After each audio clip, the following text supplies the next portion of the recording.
ciudad como mínimo 6 décadas de estabilidad y de progreso.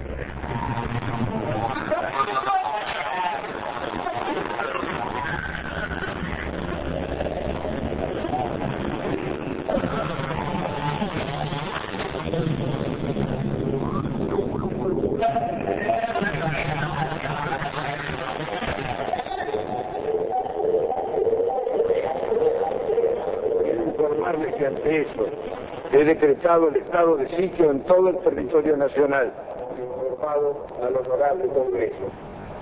Nuestro país vive ahora demuestra la justificación tarde con su soberanía.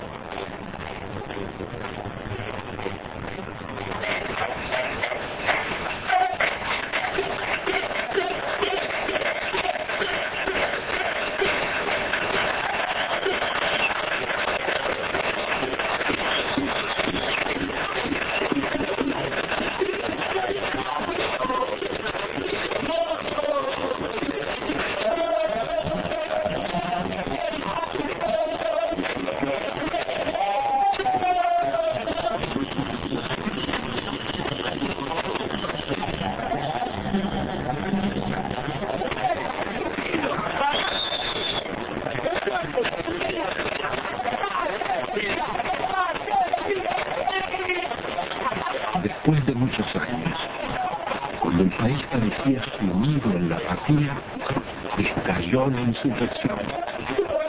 Era la apatía espontánea de los nazis, que haciendo sonar sus cacerolas, se derramaba por los barrios y ocupaba la ciudad de las instituciones y los bancos. Espontáneamente, hablando con los soldados, de los 50 años, todos los días de mi vida, todos los días. No quiero saber, porque no quiero ser una súplica de cosas de la vida. Hay un modelo que no va más, que quiere que la rúa, y con todo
amas de casa, empleados, jubilados y estudiantes, herederos de aquellos que por décadas habían desafiado dictaduras y persecuciones, soportado ajustes y en democracia traicionados. ¿Qué había pasado en Argentina? ¿Cómo era posible que en una tierra tan rica se sufriera tanta hambre? El país había sido devastado por un nuevo tipo de agresión, ejecutada en paz y democracia. Una violencia cotidiana y silenciosa dejaba más víctimas sociales, más emigrados y muertos que los del terrorismo de Estado y la guerra de Malvinas.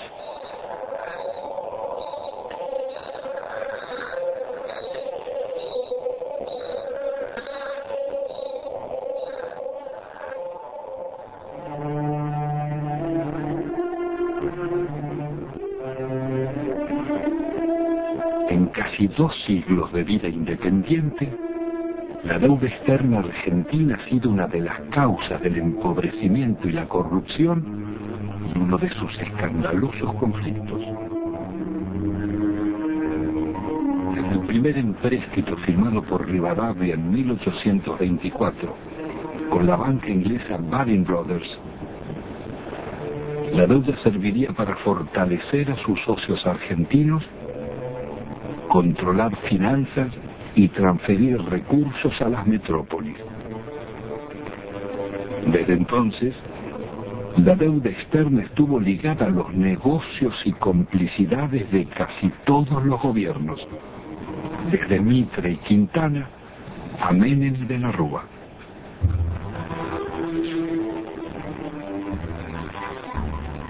La política del endeudamiento fue gestando en la Argentina generaciones de tecnócratas y funcionarios más dispuestos a servir a bancos y corporaciones internacionales que a defender su país. Moldeados en Harvard o Chicago, Oxford o Buenos Aires, sus retratos decoran las galerías oficiales. Allí están colgados desde lobistas del siglo XIX, como Manuel García y Belaustegui, hasta los últimos directores de la banca pública, Pedro Pou, Macarrone y Colombo. Administradores de una deuda que había nacido en los años 70 con la dictadura militar.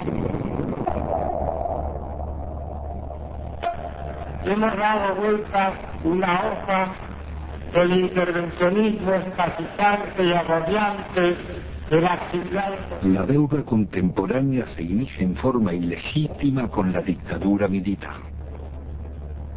A pesar de que la justicia demostrara su origen fraudulento, la presión del establishment pudo más. Desde entonces, serviría para condicionar gobiernos y enajenar el patrimonio público. Es todo un símbolo que en el Salón de los Acuerdos luzca una estatuilla de Canning, regalada por el gobierno de Su Majestad en 1857, por el honorable reconocimiento de la deuda.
la alianza entre los bancos extranjeros y las corporaciones será el nuevo poder en la Argentina. Después de 7 años de plan neoliberal, el gobierno de la dictadura deja un país hipotecado con una deuda externa de 45.000 millones de dólares. La mitad es deuda privada. Son 23.000 millones que dicen deber bancos extranjeros radicados en el país, como el Citibank, el First Boston, el Chase Manhattan, Bank of America, el Banco de Italia, Londres, Español, el francés y el Deutsche, y también el Banco Río, el Quilmes, Galicia y otros. Multinacionales como ESO, Fiat, IBM, Ford, Mercedes-Benz, Swift, Pirelli, los grupos empresarios locales de Pérez Compán, Bulguerón y Bridas, Macri, Techin, Fortabat, Escarmona, Gruneisin, Soldati, Cogasco, Celulosa y otras. Una descomunal deuda privada que un alto funcionario de la dictadura le pasaba al Estado, Domingo Cavallo. Doctor Domingo Felipe Cavallo, Convertido en superministro de Economía de los gobiernos de Menem y de la Rúa, sería responsable del permanente crecimiento de la deuda y de los mayores despojos que sufriera el pueblo argentino.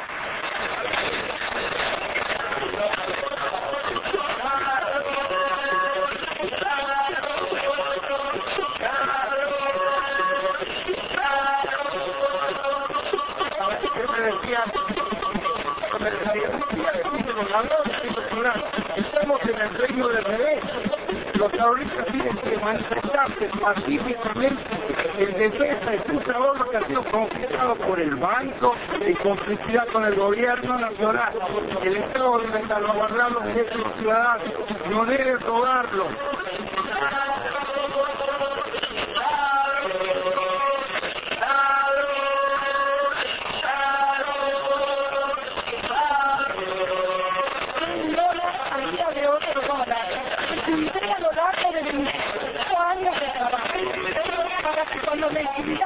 Tuviera una vejez limpia, cosa que el gobierno no me da.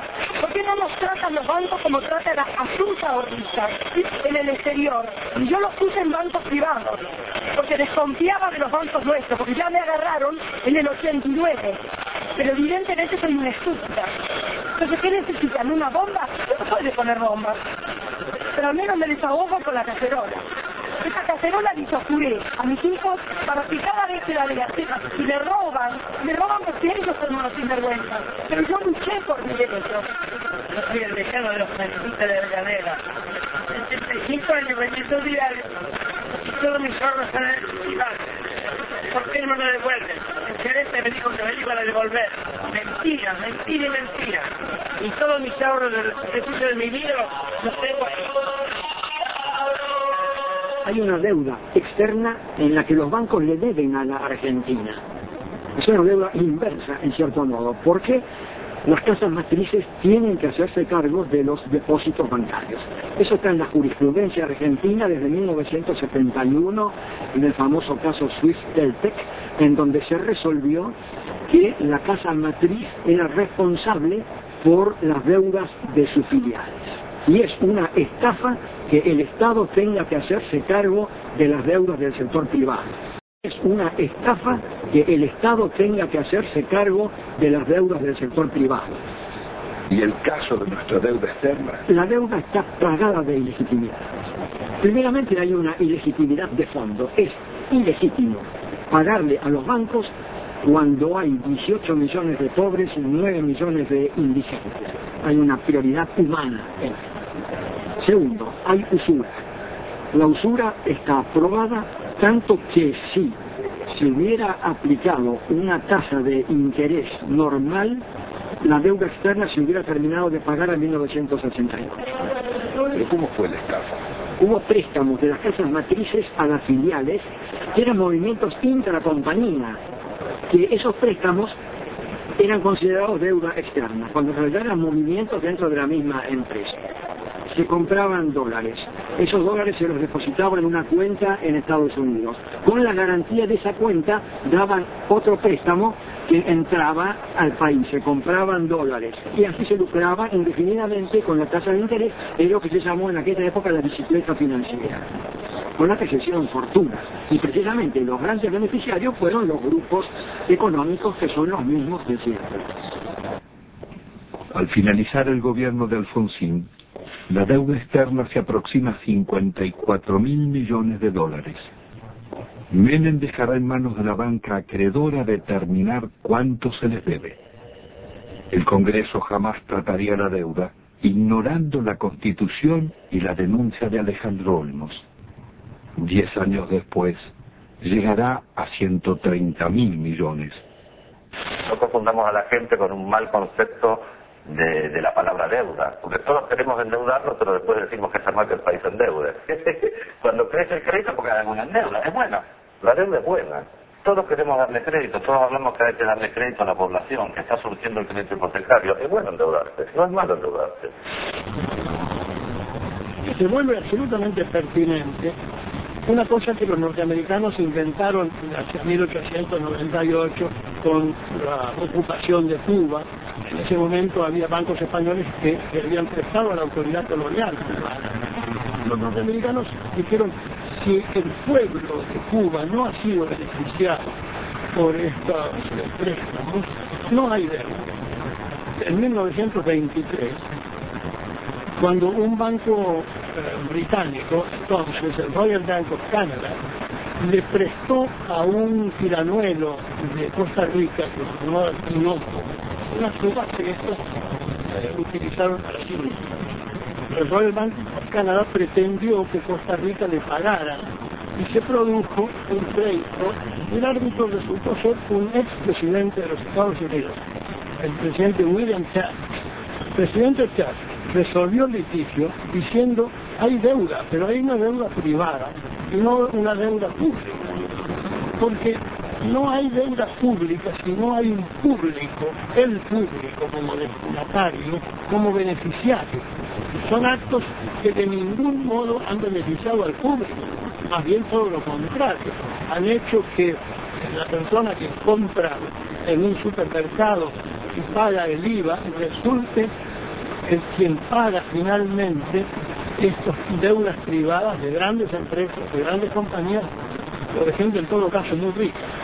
No cabe duda de que la deuda privada, irregularmente estatizada, ilícitamente estatizada por el doctor Cavallo, debe ser absolutamente revisada.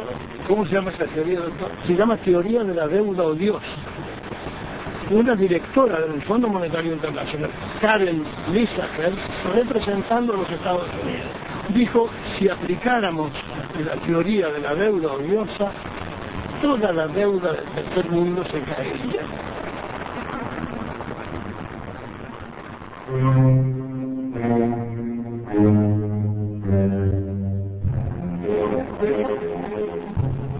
La democracia retorna de la mano del radical Raúl Alfonsín con un discurso socialdemócrata.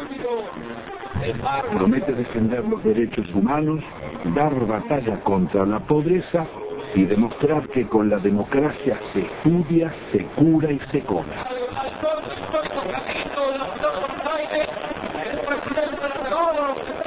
La enorme responsabilidad de asegurar la democracia y el respeto por la dignidad del hombre en la tierra argentina. Hemos dicho que esto significa que el Estado no puede subordinarse a los grupos financieros internacionales, pero que tampoco puede subordinarse a los privilegiados locales. Pero el Estado está en quiebra y es preciso optar.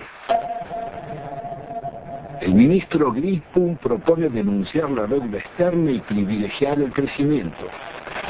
Alfonsín lo considera inviable y cede a la presión del poder. Y esta de lograrse a través de un ajuste que va a ser duro y que va a demandar esfuerzos de todos. Esto se llama, compatriotas, economía de guerra. y espero que todos vayamos sacando la conclusión. El drástico ajuste se llama Plan Austral. Una vez más, millonarios recursos públicos pasarán a los bancos y corporaciones. Alfonsín actúa con un doble discurso. Promete investigar la deuda, pero ordena al presidente del Banco Central legitimarla. Promueve el juicio a las juntas militares por los crímenes de la dictadura y 2 años después, las leyes de obediencia debida perdonarán los delitos cometidos a órdenes superiores. Es el logro de la insurrección sociales cara pintadas. La población sale de sus casas y desafía los tanques.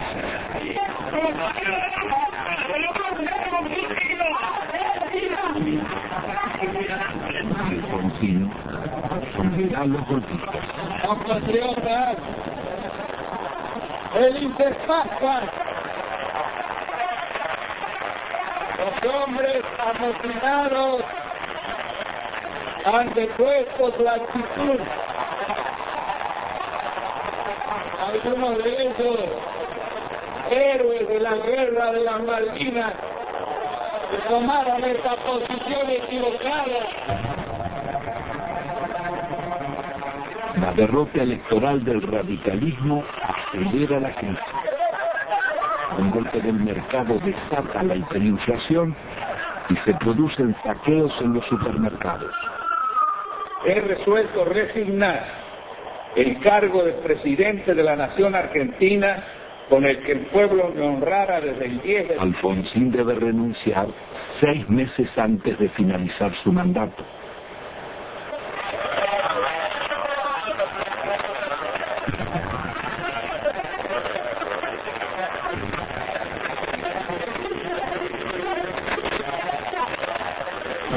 El justicialista Carlos Menem llega a la presidencia argentina después de haber gobernado varias veces la provincia de La Rioja, una de las más pobres del país. Su meteórico ascenso coincide con la caída del muro de Berlín y las ideas del consenso de Washington.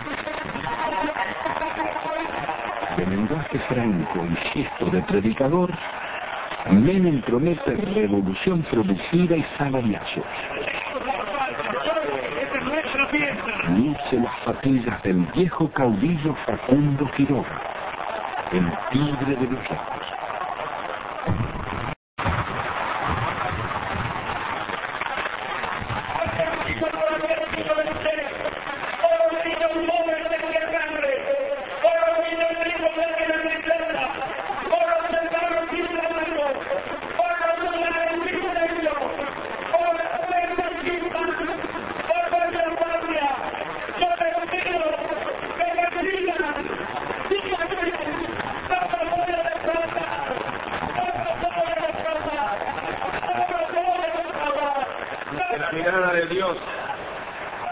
Y ante el testimonio de la historia, yo quiero proclamar: Argentina, levántate y alza, hermanas y hermanos, con una sola voz para decirle al mundo: se levanta la faz de la tierra una nueva y gloriosa nación.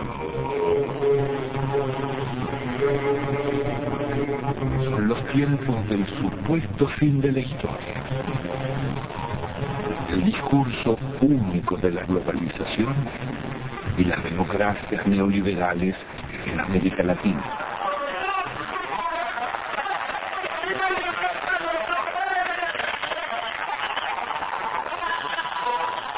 Días después, abandona las patillas y promesas reformistas y traiciona a sus votantes.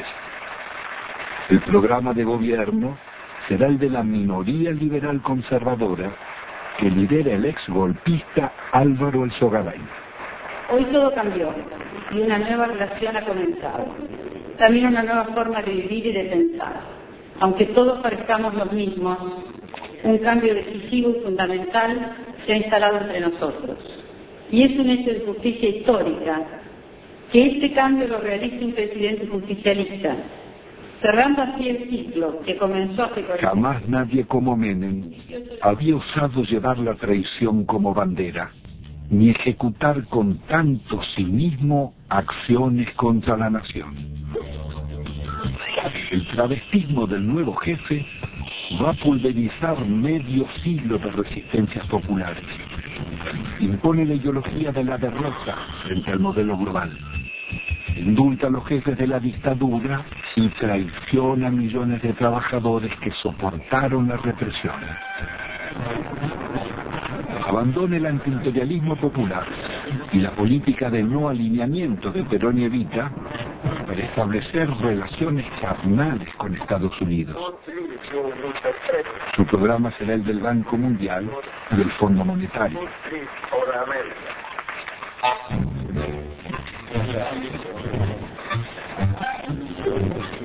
Pero la traición no fue solo la de Menem. Buena parte de la dirigencia político-sindical tiró por la borda una vida de resistencias.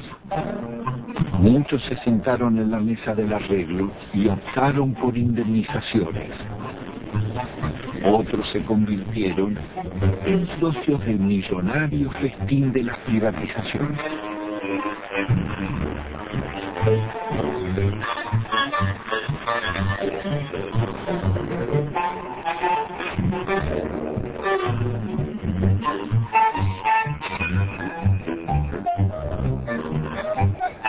Senador Cafiero, usted es un dirigente histórico del justicialismo. ¿Cómo explica la traición de Menem? Bueno, eso sucede, y no sucede raramente, sucede con bastante frecuencia en la vida política de todas las naciones. Hay un librito chiquito francés que se llama El elogio de la traición, donde se demuestra, o se dice, que es absolutamente intrínseco a la política la traición. Es decir, usted para llegar tiene que mentir, porque si usted dice lo que realmente piensa, la gente no lo va a votar.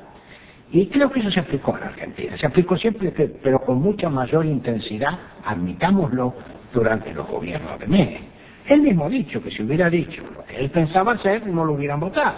Entonces, dividió, a mi juicio, en una actitud que no guarda mucha correspondencia con la ética política. Pero esta es la realidad que vivimos.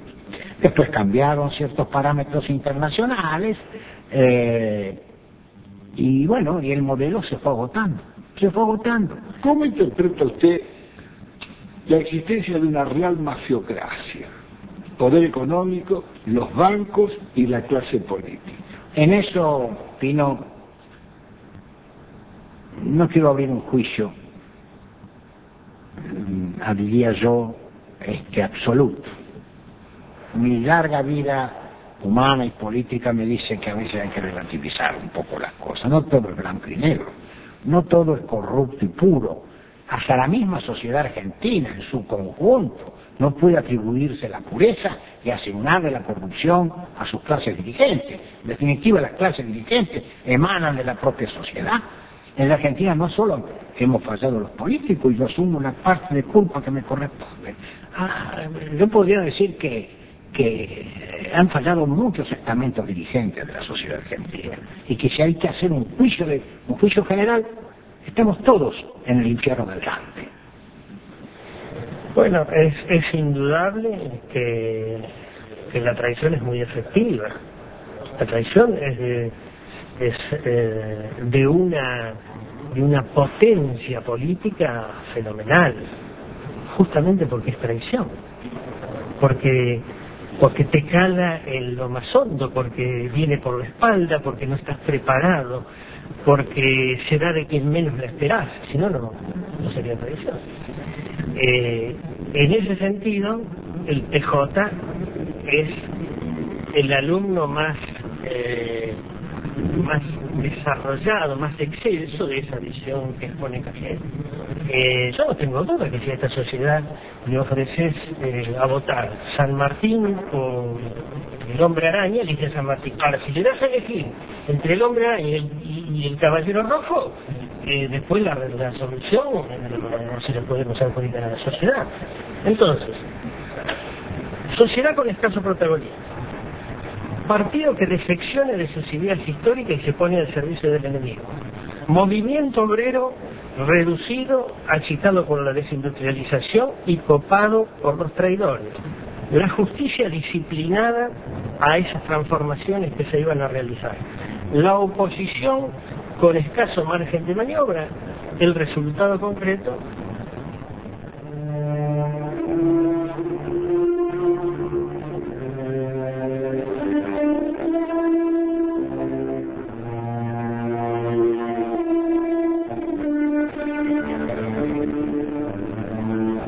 El modelo neoliberal de Menem sería inseparable de la degradación republicana y la corrupción. Su plan político requiere una Corte Suprema de Justicia y tribunales federales adictos, más la delegación de poderes especiales por parte del Parlamento. Al mes de haber asumido, consigue su ley de leyes, la reforma del Estado, que le abre las puertas a las privatizaciones.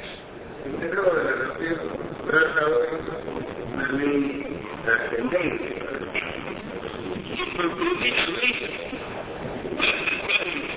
afrontar las deficiencias estructurales que tiene el Estado Nacional en su conjunto y a través también de sus empresas públicas. Nuestro reconocimiento enorme del presidente de la República Argentina, porque con este proyecto en su ejecución iniciamos la revolución productiva.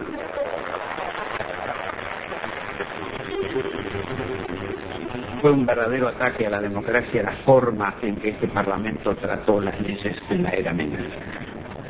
Le otorgó al Poder Ejecutivo facultades extraordinarias, poderes omnímodos, la suma del poder público.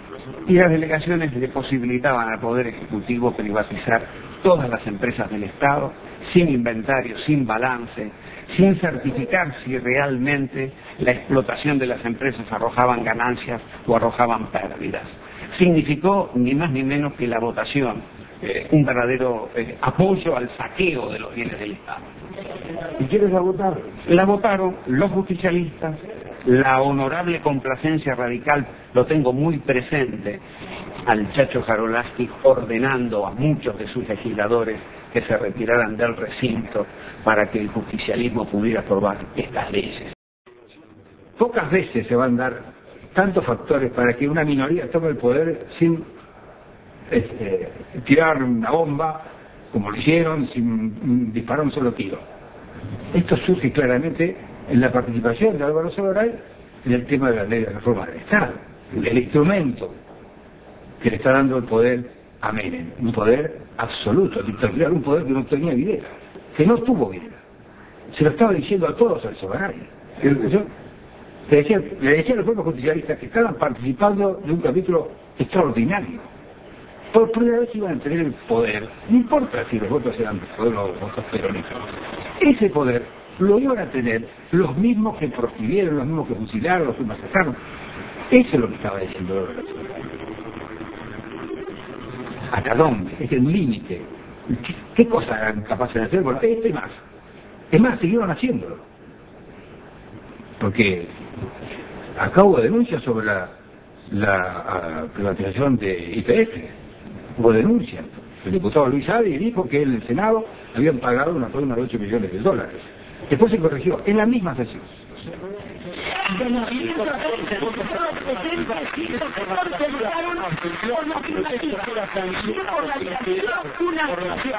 No podemos más que felicitarnos de estos diputados que han dado el quórum, que han hecho funcionar la Cámara, pero creo que hoy es un día de júbilo, hoy es un día de festejo para la Argentina, que desde hoy el petróleo pasa a ser de las provincias, YPF pasa a ser una empresa que cotiza en bolsa, que va a tener inversión privada, y el dinero que de esto surja es de los jubilados. Miles de millones de dólares pasan del patrimonio del Estado a los jubilados. Las bellas palabras escondían algunos de los actos más infames que el Parlamento haya cometido.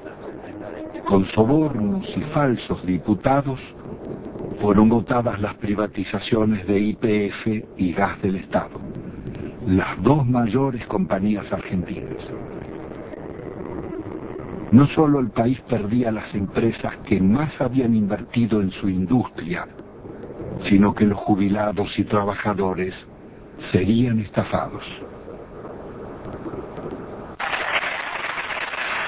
La oposición no bastó para impedirlo. Diputados disidentes del justicialismo formarían el Grupo de los Ocho. Reformar el Estado no es privatizar. En un país en emergencia no se puede empezar despidiendo trabajadores. Otras voces opositoras al despojo de la petrolera fueron amenazadas o agredidas. En mayo del 91, por ratificar ante la justicia las denuncias contra Menem y el remate del YPF, fui víctima de un atentado con 6 tiros en las piernas. Señor de Menem, es una locura la privatización de YPF. Es un robo fenomenal lo que está. ¿Cómo no va a haber corrupción si surge de los hechos? Surge de las privatizaciones. ¿Cuáles son los estados patrimoniales de los hombres que votaron esto? Me refiero a los que conducían. Hay que verlos. Uno no ha visto acá pagar, abrir portafolios y pagar dólares. Uno no lo ha visto. Sin embargo, no está desmentido. De modo que cuando existen consultoras, cuando hay tanto dinero para ganar más dinero, cuando hay negocios mientras la sociedad está distraída, mientras existían los hombres que pregonaban las conveniencias de que las empresas del Estado pasaran, o nos olvidamos de Merca. Pero, y tenía alto rating, no solamente los políticos, ¿eh? En este cambio tenemos que incluirnos también los periodistas, los medios de comunicación. ¿Hasta cuándo vamos a aguantar tantas estupideces? Instrumentos extraordinarios como la televisión y la radio en manos de idiotas para generar pueblos idiotas. ¿Hasta cuándo? El Congreso de la década mafiosa, el que votó las leyes más vergonzosas y antinacionales, tuvo que sesionar rodeado de cordones policiales. Fueron tantos los atropellos contra el pueblo que todas las semanas se oyeron sus reclamos. Llegaban jubilados, maestros, empleados estatales, estudiantes, obreros y desocupados de todos los gremios.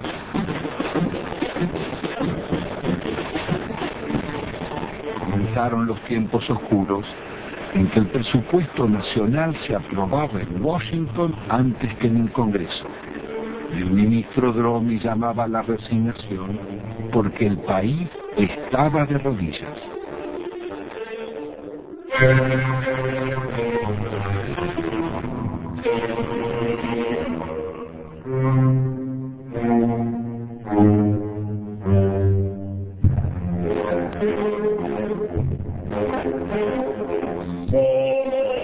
Levanta mano, consecuentes, elegidos, votamos con ojos cerrados, lo que nos manda el partido. Todos levanta mano, damos mano olvido, y el votante traicionados, a pesar de los silbidos.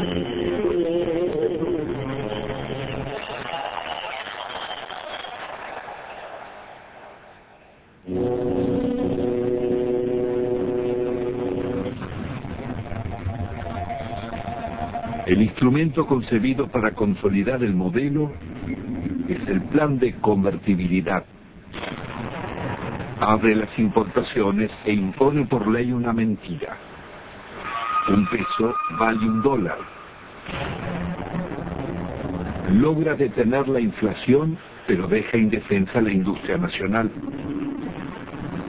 De producir el 95% de lo que consumíamos y exportar máquinas, tornos, trenes y electrodomésticos, pasamos a importar telas, carnes, lácteos, frutas o pastas.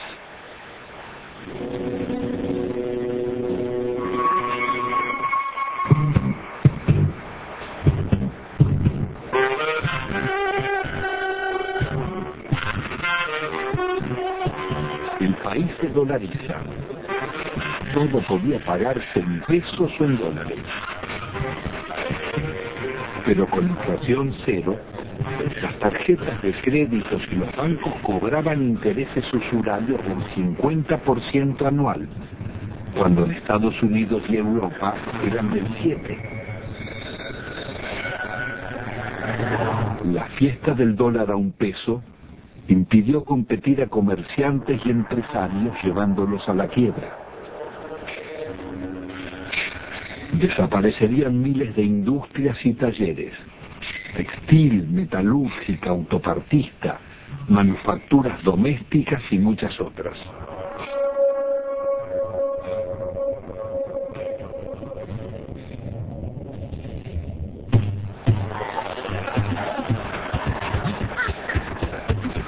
Fueron los años farandulescos de la exhibición de fortunas malavidas. Tenemos que tratar de no robar por lo menos los años que es lícito el alcohol, que es lícito apropiarse de los ajenos.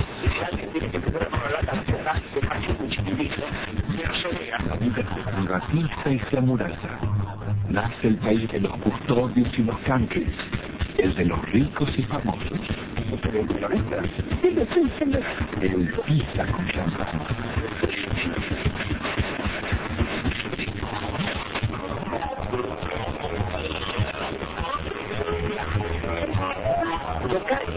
Tocar el petróleo en Argentina era tocar a la madre, era la cartera, era vender la bandera. El petróleo bajo la tierra no le sirve a nadie, a ninguno.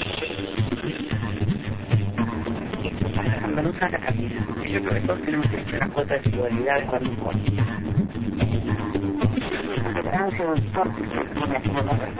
No, todo lo contrario.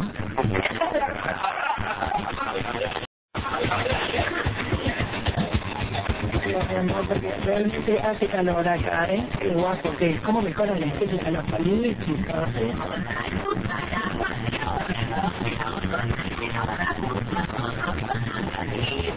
Estoy apasionado por este modelo económico, que es mentira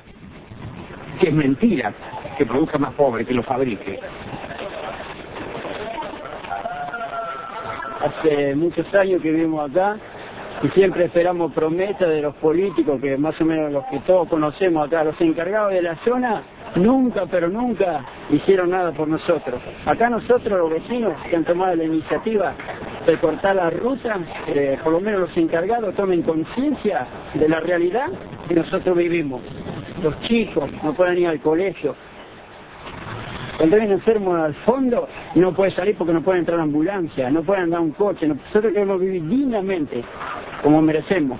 Somos gente pobre, somos gente humilde. Y nosotros no queremos comprar ilusiones. Que nos vengan a hacer con un asadito, con una ropita, con una botita para los chicos. Y nosotros queríamos que ese rollo se entube. Había todo el dinero, todo lo necesario, pero el dinero que hicieron se lo llevaron ellos. Nos robaron. Si ponemos a hablar de robar, ellos fueron los artífices, digamos, los que enseñaron al pueblo a robar. Ya no pasamos a ser solamente la maestra que antes enseñaba, sino para ser el contenedor social en la escuela. La mamá que te viene a pedir si tenés un par de zapatillas que te sobre de tus nenes, de enfrentar a la misma comunidad cuando tenemos el problema de la inundación. Somos centro de evacuación, pero albergamos a nuestros propios alumnos porque la tormenta le voló las chapas, porque no tienen dónde dormir. El chico está pendiente de lo que está pasando en la casa, o pendiente de que terminan de repartir la leche y es el primer día en la cocina para llevarse los sándwiches que quedan. No lográs captar un minuto su atención porque está pensando en otra cosa. Sí, a veces se te desmayan. O sea, te desmayan y le preguntás, bueno, ¿qué comiste anoche? O ¿qué tomaste esta mañana? Y una sopita, le dicen un té. Se te desmayan, es muy frecuente. Nosotros ya estamos acostumbrados. Pero te da bronca.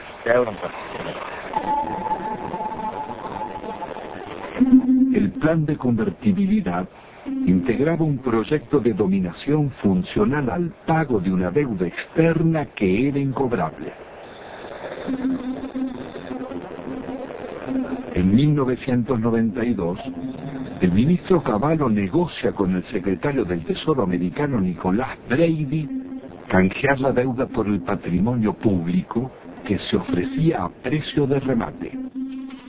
Las empresas estatales podían comprarse con bonos del Estado que cotizaban al 15% de su valor nominal, pero se los reconocían al 100%. El acuerdo le haría perder al país más de 30.000 millones de dólares.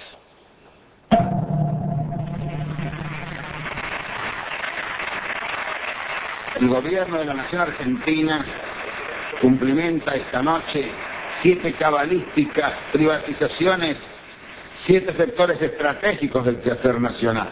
Encaramos las privatizaciones de la televisión, de los teléfonos, de instalar el sistema del peaje, de instalar la concesión vial o la concesión ferroviaria, también de privatizar las radios y de incorporar, por supuesto, la privatización de la empresa estatal de la aeronavegación.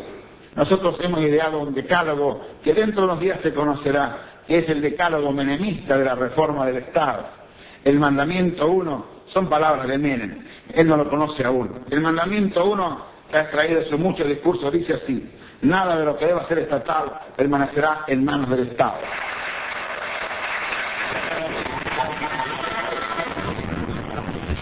Nada quedó en pie.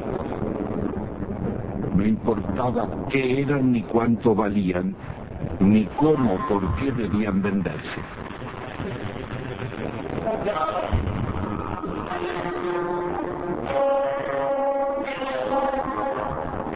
Más allá de los siglos y los métodos, las concesiones de bienes del Estado serían continuidad de las viejas explotaciones coloniales. Antes fue el oro y la plata de Potosí. Hoy las ganancias del petróleo, el agua o las comunicaciones. Las compañías extranjeras hicieron en nuestro país lo que no les hubieran permitido hacer en los suyos. En términos de incumplimiento de las obras de inversión, se le perdonaba. Si no lo hacían, o si no se aumentaban las tarifas, como se hizo en la Panamericana, para que el usuario le financie la inversión. No se exigió un capital propio. A mayor riesgo, mayor ganancia. En la Argentina, a nulo riesgo empresario, ganancias descomunales. Duplicó o triplicó en dólares la tarifa. Apenas 26, o sea, el 13% de ese total. Se llevaron casi el 60% de estas utilidades. Telecom en la Argentina, una utilidad media en todo el periodo del 15%, Telefónica del 16%, las 10 operadoras internacionales más importantes del mundo, de las cuales están Telefónica y Telecom, rentabilidad promedio 5%. En cambio las empresas que acá son tan rentables son públicas, en sus países de origen. Las empresas argentinas se vendieron sin deudas. El Estado se hizo cargo de 150.000 despidos exigidos por los concesionarios.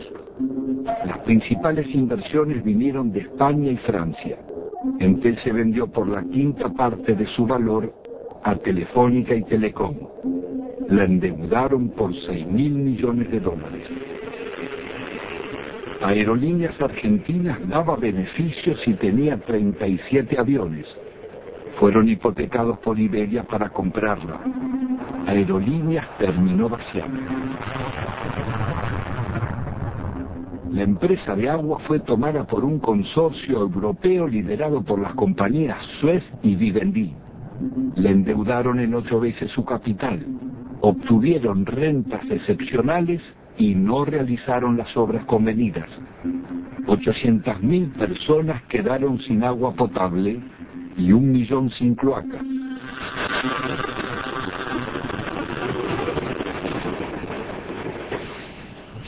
Quizás no exista en la historia nacional un vaciamiento igual al de los ferrocarriles. Fue el mayor golpe que sufrieron las economías regionales. Miles de familias tuvieron que emigrar. Había 36.000 kilómetros de vías, solo quedan 8.000. 95.000 puestos de trabajo, quedan 15.000. Después de una década, el Estado paga más subsidios que antes y debe al Banco Mundial $700 millones prestados para pagar despidos, más otros 700 millones de intereses por haber suprimido 80.000 puestos de trabajo.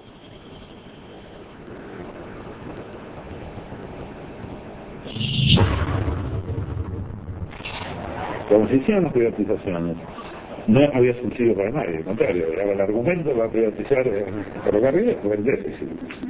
Hoy están subsidiadas hidrovías, los ferrocarriles, los concesionarios viales. La magnitud del subsidio recibido por las rutas nacionales fueron 1.100 millones de dólares. Y dejaron de pagar 980 millones de dólares de canon. O sea, se robaron 2.000 millones de dólares. Debían pagar un canon por el uso económico de un bien público nuestro, la sociedad. Ninguno pagó el canon. ¿Quién lo pagó? Ninguno. Ni los concesionarios viales, ni el correo, ni el Unetian. Sistemáticamente la seguridad jurídica de la Argentina fue unilateral, que para las empresas. Pues, siempre que renegociaron en contra de los usuarios y consumidores. ¿Cuál es la razón para que siga funcionando semejante impunidad? La política. Y los negocios políticos y el acuerdo político.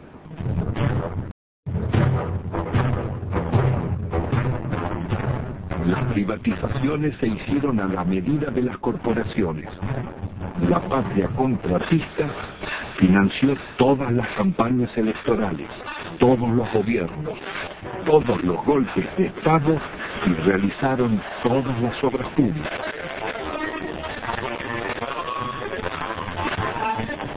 Ningún otro sector gozó de tantos privilegios, mercados cautivos, subsidios millonarios, ventajas impositivas, sobreprecios, condonación de multas e incumplimientos, prórroga de concesiones y especificación de deudas en dólares. Fueron expertos para no cumplir los contratos con el Estado, defraudarlo, liquidarlo. Estos son Sogna y Fideco de Macri, Blida de Bulgerón, Loma Negra de Fortabat, Tecón de Pérez Compán, Techín de Roca, Benito Rojo, Escarmona y otras.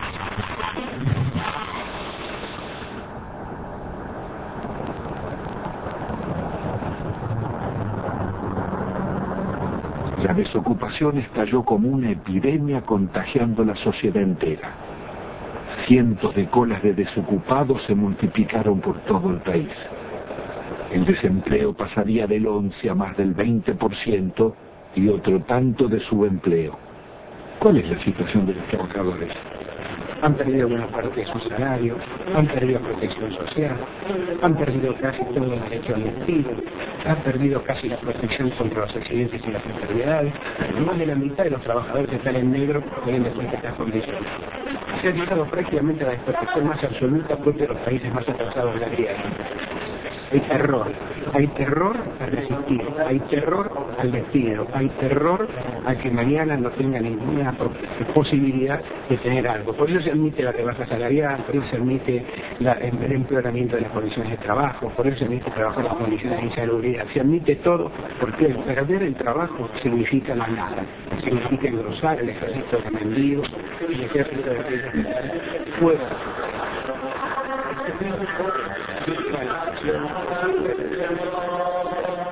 En el país latinoamericano que tuvo los más avanzados derechos sociales, decenas de miles de necesitados acuden a la iglesia de San Cayetano, patrono del trabajo, pidiendo ayuda. Gracias al Señor nuestro Dios.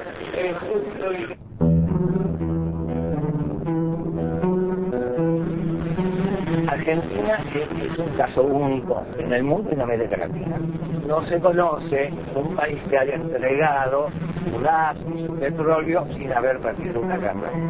Hay que pensar que fue una verdadera traición al país de una clase. México, Brasil y Venezuela no privatizaron en absoluto su petróleo. Pero ¿y por qué fue una salvajada la venta de YPF? Una salvajada por el papel que tenía YPF dentro del país y en el concierto de las petroleras del mundo. Uno tiene que recordar que cuando Mosconi constituyó la primera empresa estatal del mundo, YPF, se tomó el concepto de que el petróleo es un bien estratégico y la venta de los combustibles es un servicio público de interés nacional. Cuando subía el precio internacional, YPF mantenía bajos precios en función de sus costos y no del precio internacional. Yacimientos Petrolíferos Fiscales fue creada en 1923 bajo la dirección del general Mosconi. En 1907 se había descubierto crudo en la Patagonia. A pesar de sus detractores, la industria petrolera pudo desarrollarse sin depender del capital externo, siendo un modelo para América Latina. Fue tan exitosa su expansión que recaudaba tanto como la provincia de Buenos Aires y detectó reservas por $200.000 millones.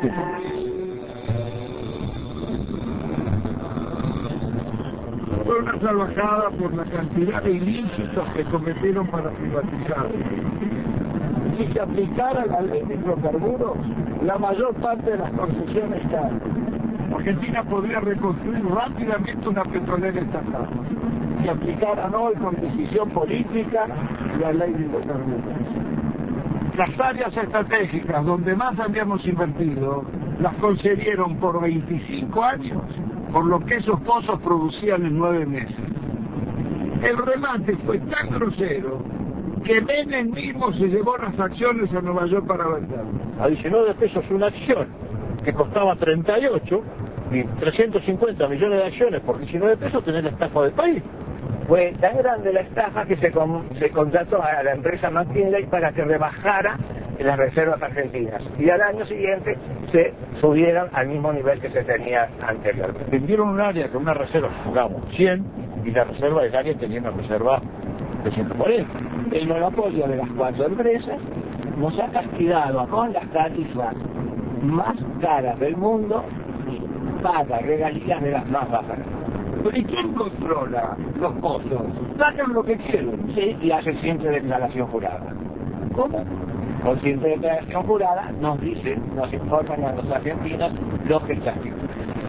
El valor de las reservas y de lo que está bajo tierra y el valor de las instalaciones se lo regalaron. No hubo que montar nada. Estaba el área con los muchachos adentro, con los equipos adentro, y estaban los caminos donde se colocaba el petróleo iba hasta el caño, iba hasta el otro caño. Toda la que está era la excelente infraestructura que habían tenido las empresas del Estado, especialmente YPF. Si acá no se construyó nada, porque las empresas del Estado, tan castigadas, trabajaban con un horizonte de un planeamiento para los próximos 20 años, cosa que se olvidó. Están disfrutando de eso. Se están viviendo del crédito que le dejaron las empresas del Estado en cuanto significa bienes de infraestructura, petroleros y gasíferos. Esta es la realidad de la Argentina. Tampoco se comprendería el desarrollo industrial argentino, ni la Patagonia, sin la acción de YPF. Había desarrollado gasoductos, acerías, caminos y usinas, e hizo nacer decenas de ciudades, promoviendo el progreso social de sus poblaciones. Ahí estaban, entre otras, Comodoro Rivadavia, Caleta Olivia, Cutralcó y Plaza Winkle, que fuera el primer campamento petrolero de la provincia de Neuquén. Bueno, todo esto que está desolado, que está tapiado, que está abandonado prácticamente, era lo que era Campamento 1, y este sector era la administración, el corazón de Inteco. Y esto a partir de la privatización, la gente se comienza a ir porque tiene que buscar otro medio de vida, por eso se producen los abandonos de los hogares, digamos, se busca otro horizonte. ¿Se ganaba bien? No, si los sueldos eran, no teníamos ningún problema. No había problema de salario acá, de necesidades. Nunca nos faltaba un peso a nosotros. Lo que pasó fue un crimen, un asesinato, esto es impensable. Nadie podía imaginarse que podía suceder. Las privatizaciones, acá por lo menos en la zona, se hicieron prácticamente sin inventario. Acá había un montón de elementos que había dejado el PF que desaparecieron. Grandes motores, por ejemplo, vehículos de rezago, material nuevo, trépanos, herramientas, ropa. Había muchísimas cosas que no estaban inventariadas y nadie sabe dónde fueron a parar. Acá se puede desarmar un garrón que nadie sabe por qué, dónde está, ni cómo está, ni por qué está. Bueno, esto es lo que queda de la empresa PEXE, que fue formada por el sindicato petrolero SUPE, para que los trabajadores de alguna forma hacerle creer de que iban a ser empresarios. La empresa presenta quiebra, hay sueldo, plata que nos deben. Y eso contaba con la complicidad de la gente del SUPE que sabía todo esto. Ellos conocían muy bien el desmantelamiento que se estaba haciendo en el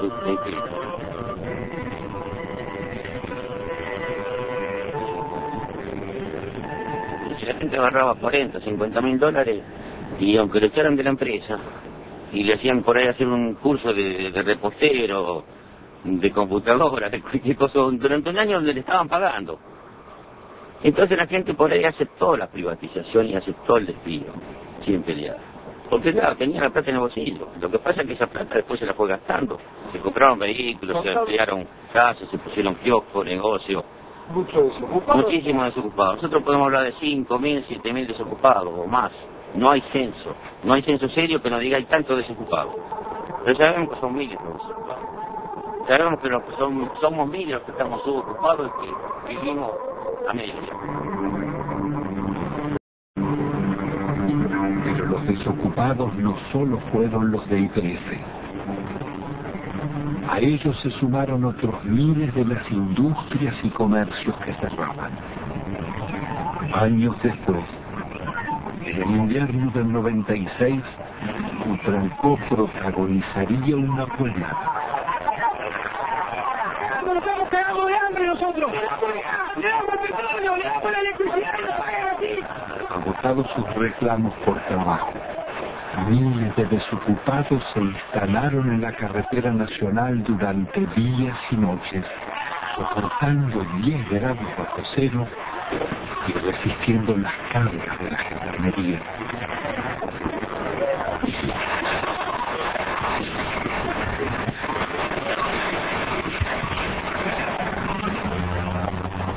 Con una victoria, estaban haciendo el movimiento cafetero su primer corta derrota.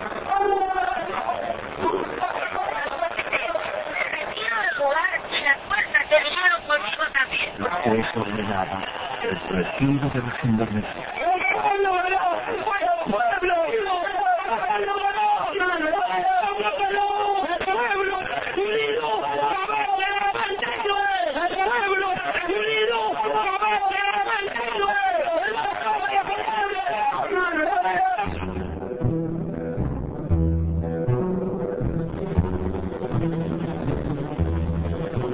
Cada Estado era un orgullo de todos los argentinos. Era una de las 2 o 3 empresas que en el mundo eran tomadas como modelos. ¿Por qué, Gustavo? Porque tenía un manejo de desarrollo así, pero en un país muy especial, con los nacimientos muy lejos, que era prácticamente un relojito. Entonces la copiaban los europeos y la copiaban incluso una empresa norteamericana. Y además porque en 50 años de trabajo había incorporado 5 millones de argentinos a disfrutar de gas natural. Y en 90 años anteriores que estaban las compañías británicas, solamente había 300.000 argentinos con un gas importado muy caro. Petrobras había tasado a gas del Estado en 25.000 millones de dólares.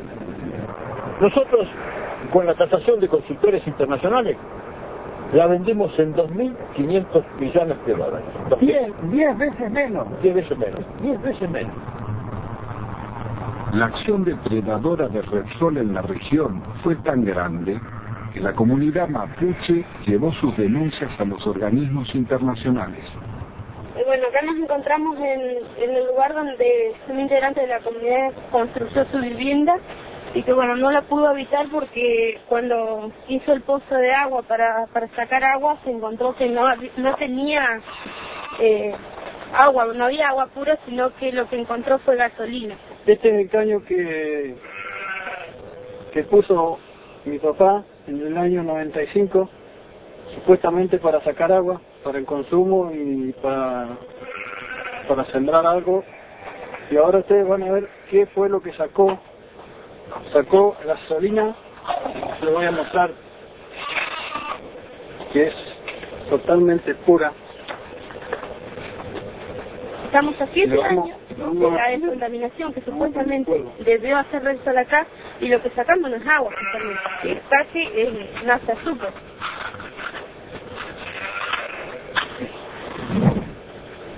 Ahí está.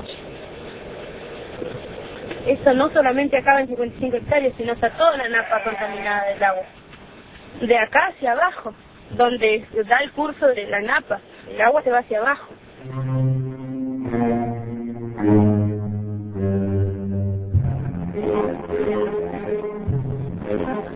Carlos Menem pacta con Alfonsín su reelección a cambio de una reforma constitucional donde se incluyen nuevos estatutos y un tercer senador por la minoría que favorece al radicalismo.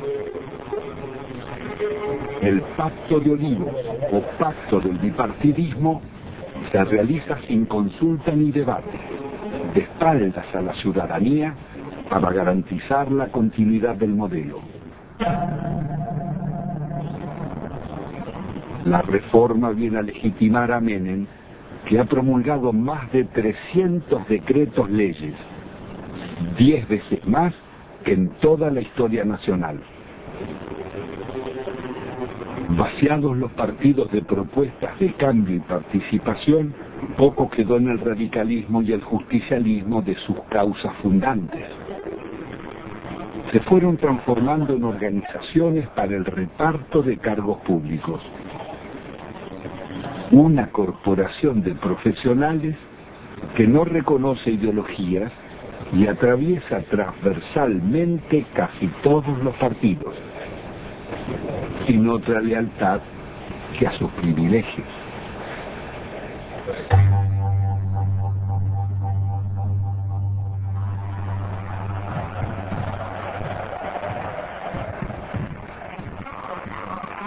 De la otrora poderosa Confederación General del Trabajo, solo queda el eco de antiguas multitudes. Su asociación fervorosa con Menem terminaría vaciando los gremios de trabajadores.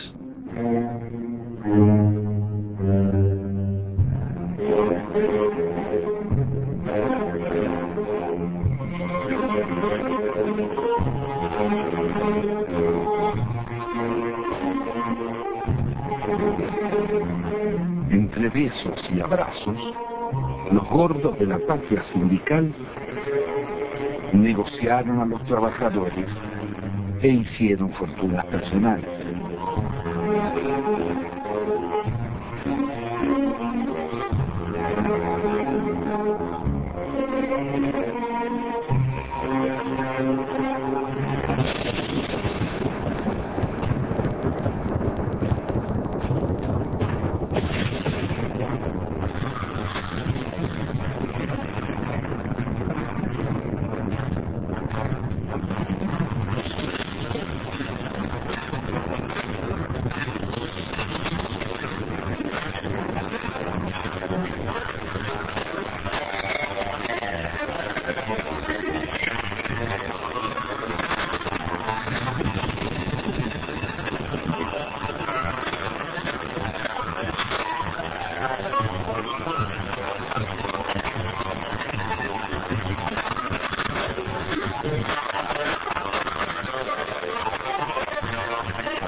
La sociedad argentina le reprocha haber sido parte imprescindible de un pacto mafioso de impunidad que se consolidó en nuestro país en la década del 90. Se le reprocha haber admitido, haber legitimado el remate de las empresas públicas al mejor postor y de una forma realmente a precio vil. Se le reprocha el despojo de los derechos de los jubilados, el despojo de los derechos de los trabajadores, haber justamente brindado impunidad a los políticos que han delinquido en la función pública.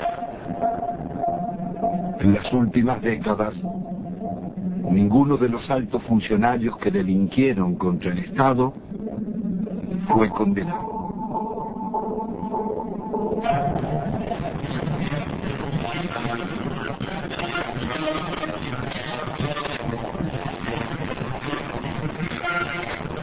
Al amparo de una justicia dicta, la asociación espuria entre la corporación político-sindical y el poder económico-financiero consolidará la mafiocracia.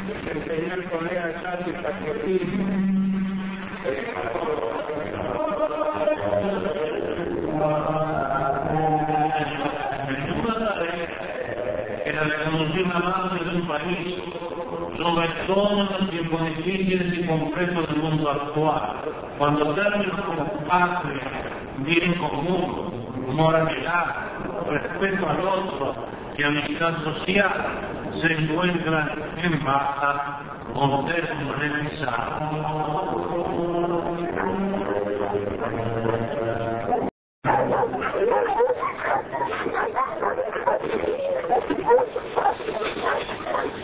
¿Qué va a comer? Tengo 7 chicos, no tengo trabajo, no tengo no tengo ni mercadería, nada, no tengo colchón, no tengo coche. De la indigencia total estamos aquí.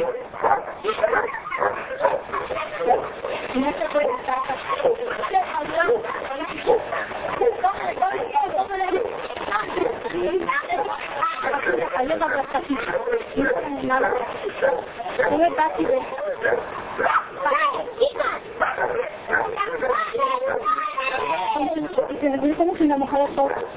No tenemos idea de nada.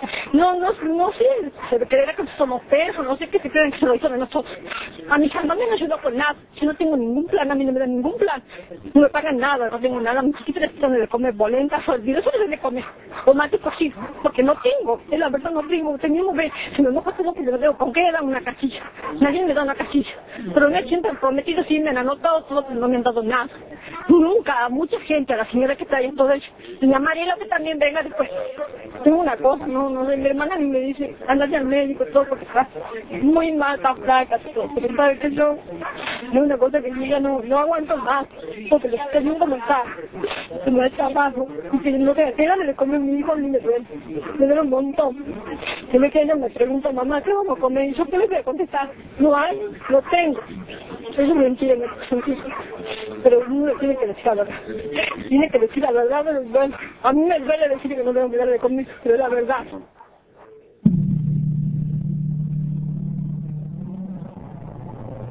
La mafiocracia une empresarios con políticos y magistrados, traficantes con funcionarios, sindicalistas y comunicadores.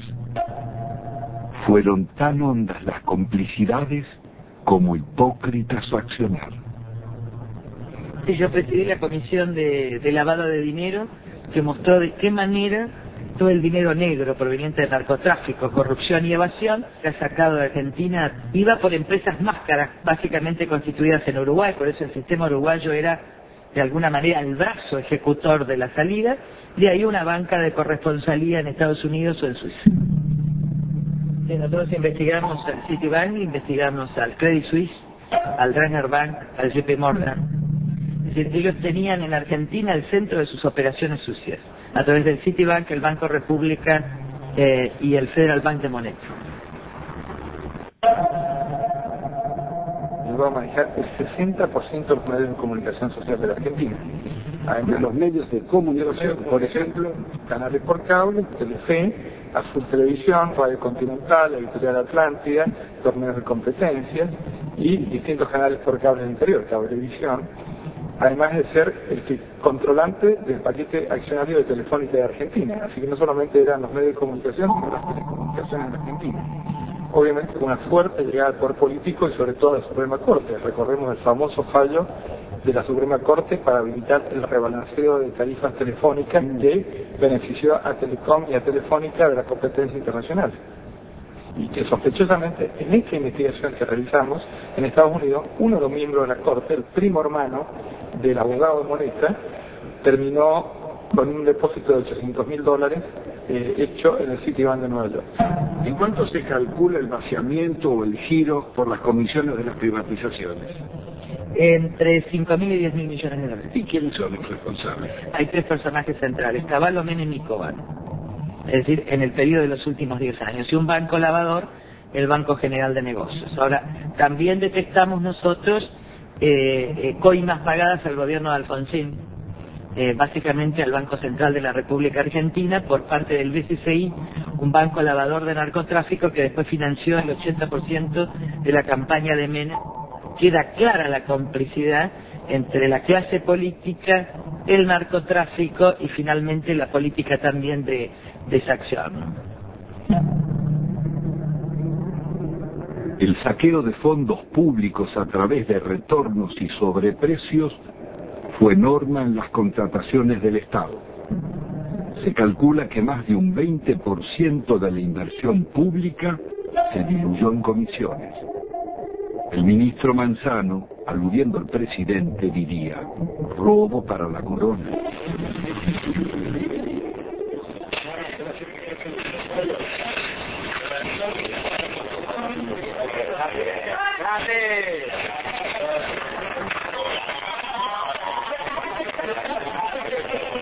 Presidente, ahí, presidente.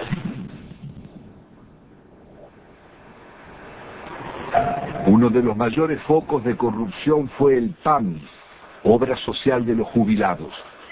La oscura trama delictiva de contrataciones con empresas pertenecientes a funcionarios sobrevivió varios gobiernos.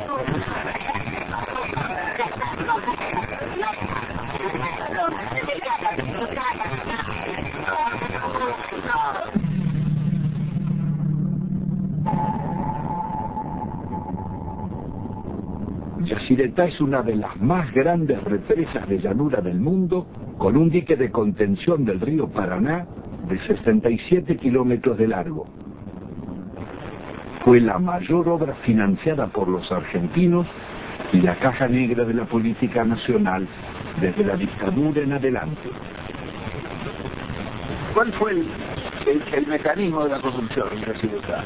Bueno, fue sobrevaluar siempre los valores de las obras, alargar los plazos de obra, llevar la obra hacia adelante, como hoy estamos, sin poder terminarla y generando costos, porque estamos hablando de 13.000 millones, pero todavía no sabemos cuándo la vamos a terminar. 5 veces bajo. 5 veces.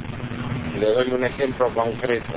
La reprogramación 85, evaluada en 30 millones de dólares, que fue informada durante varios años al Banco Mundial y al Banco Interamericano de Desarrollo.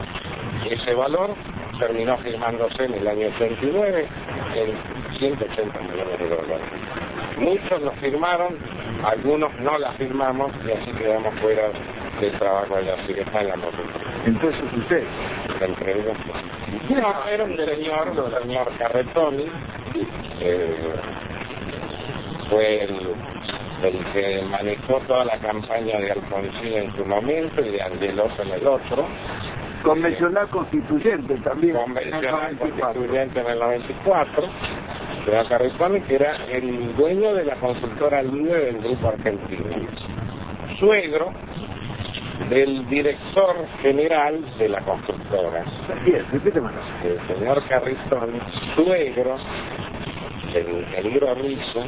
Es decir, que el jefe de la consultora que debía controlar costos, terminación, calidad técnica de las obras, era el suegro del constructor. Exactamente, eso.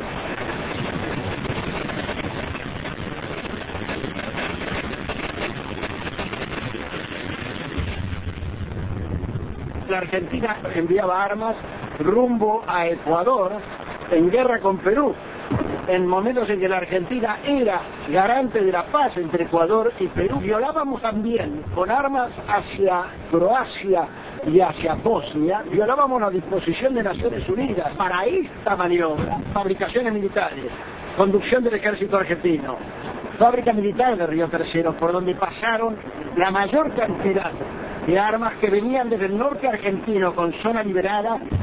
¿Qué se hizo?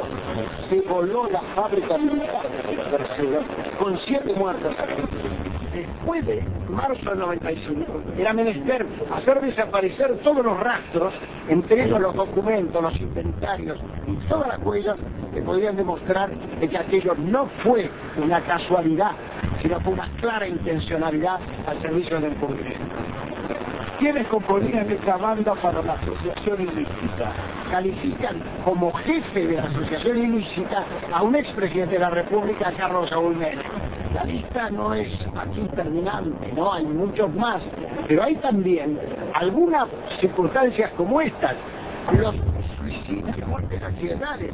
Se cae un helicóptero enfrente al hipódromo argentino del campo de polo, donde muere uno de los hombres clave. Se suicida con mano invertida el capitán Estrada, hombre que ha formado parte de las bandas del terror en los tiempos horrorosos en la República Argentina. En este cuadro, lo que hoy falta investigar es dónde está la plata que se robaron.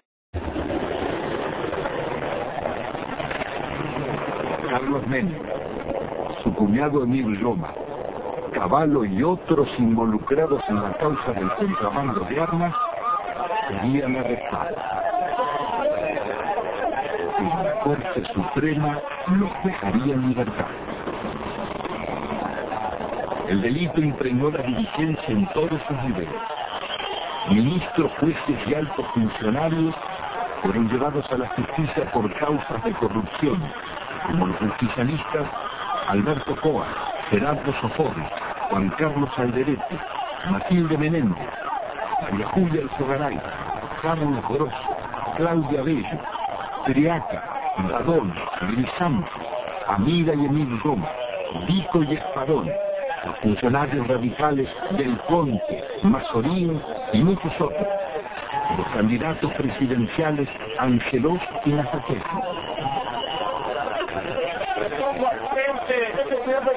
Lo que hace a combatir la corrupción. Las anteriores amenazas se referían a una causa por exportaciones de oro, donde se generaron aparentemente créditos fiscales ficticios. No querés que te arruinemos en el trabajo y la vida, de romper las pelotas, la fuerza del brazo. Durante los años de Menem, que se desarrollaron bajo la complacencia del gobierno, seguirían actuando después. Coaccionar dejó decenas de secuestros extorsivos, asesinatos, robo de vehículos, muertes dudosas o por gatillo fácil, falsos accidentes y suicidios nunca esclarecidos.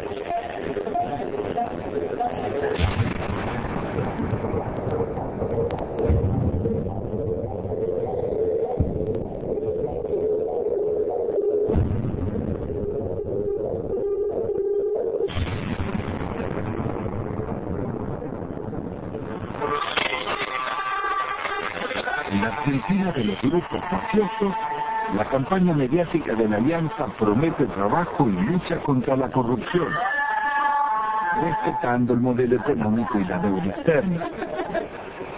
Integrada por el Partido Radical y el Frente de Centroizquierda Frepaso, propone investigar a funcionarios, pero sin tocar la macrocorrupción de las privatizaciones ni el despojo financiero del país. Fernando de la Rúa y Carlos Álvarez derrotan al candidato justicialista Eduardo Duhalde.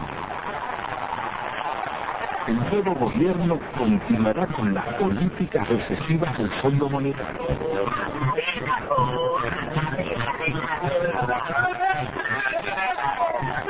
Una vez más, el mandato de la ciudadanía será traicionado. Rebaja de salarios públicos y aumento de impuestos.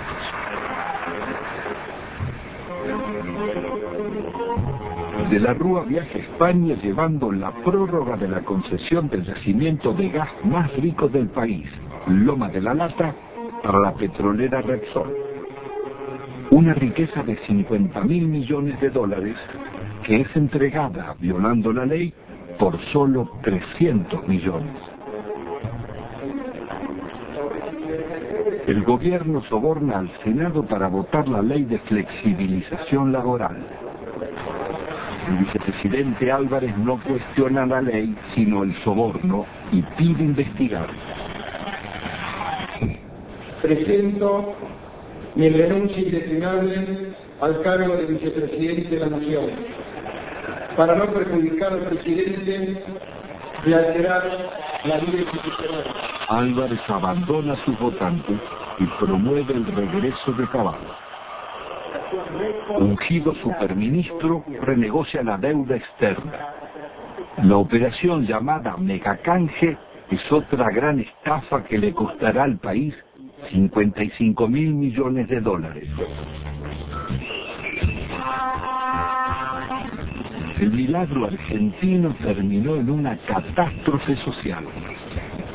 Los planes de Caballo liquidaron a la clase media, hicieron más ricos a los ricos y más pobres a los pobres. El 60% de la renta quedaba en manos del 10% más rico.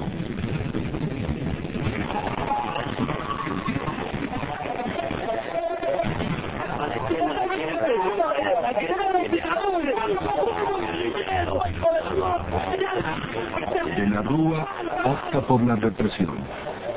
2 jóvenes desocupados son asesinados en Corrientes al desalojar un puente. Otros 3 piqueteros baleados en Salta y Jujuy. Jamás un presidente constitucional había dejado tantos muertos en tan poco tiempo.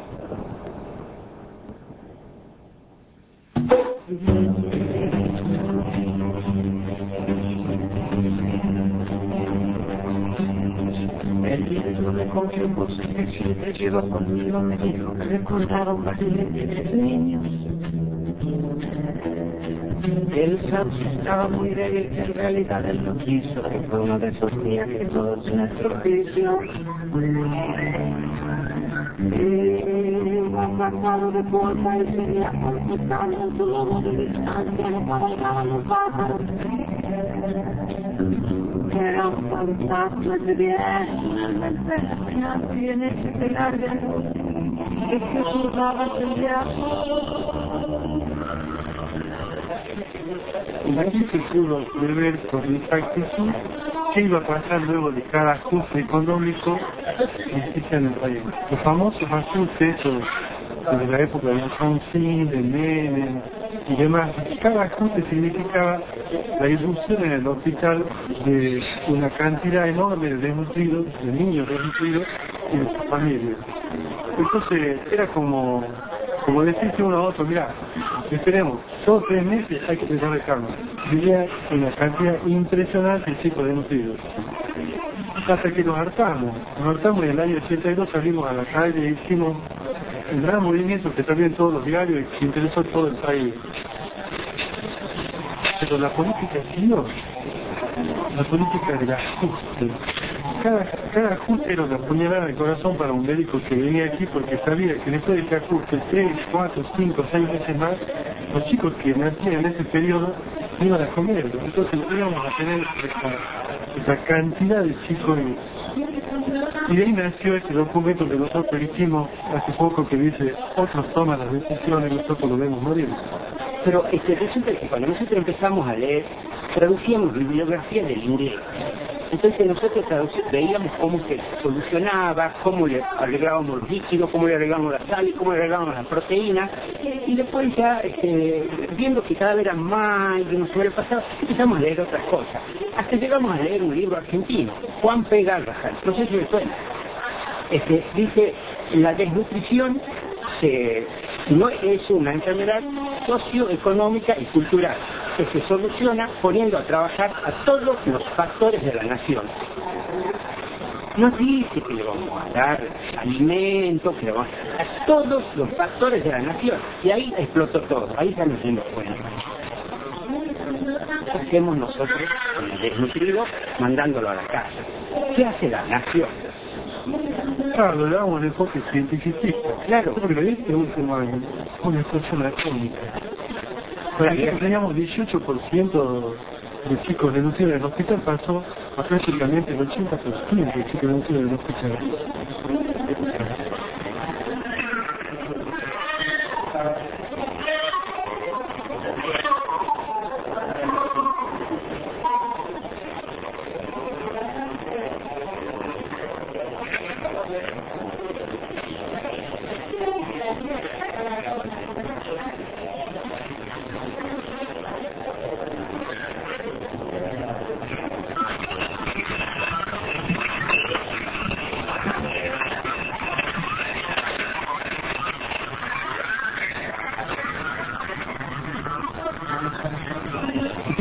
Un basural, los niños sin padre, una chica de 14, 15 años embarazada, ningún padre, un montón de sus hijos de nadie, donde comen un día sí, un día no.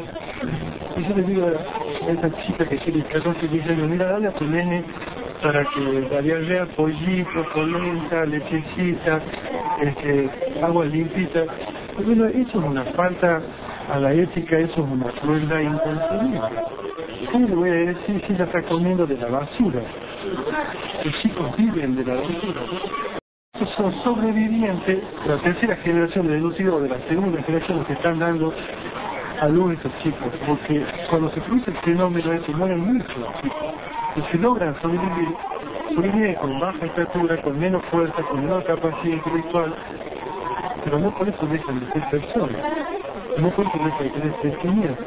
Eso de calificarlo como si fuera un subproducto de la sociedad es indignante. Son personas como vos y como yo. No solamente desde el punto de vista de los derechos, sino desde el punto de vista de que también les duele un hijo, de que también les duele una criatura que se muere, que se enferma, y que también tiene derecho a tener su casa, su agua potable, su comida todos los días, su trabajo. Los derechos, acá hablamos de derechos humanos, ¿qué derechos humanos tiene esa persona? Y le han pisado todo, absolutamente.